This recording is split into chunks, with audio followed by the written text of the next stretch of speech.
Betul ke yang adik saya bertemu janji dengan zombie atau saya yang dah tak siuman? Yang pasti ianya satu diri.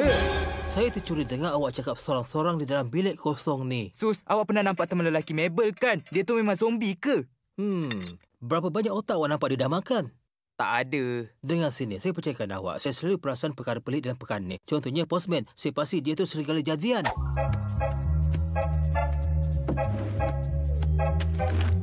Tapi awak kena ada bukti. Kalau tidak, masyarakat akan fikir yang awak ni tak betul atau sakit otak.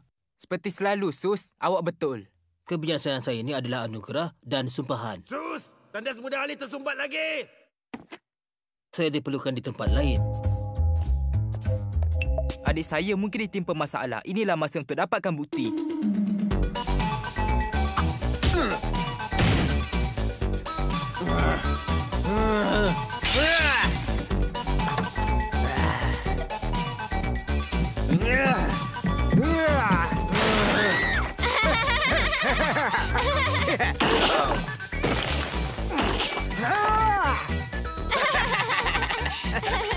Saya dah nampak.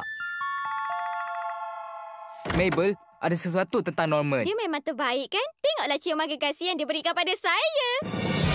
Ha! Mana adalah. Ini cuma kemalangan dengan peniup daun sahaja. Latihan ciuman.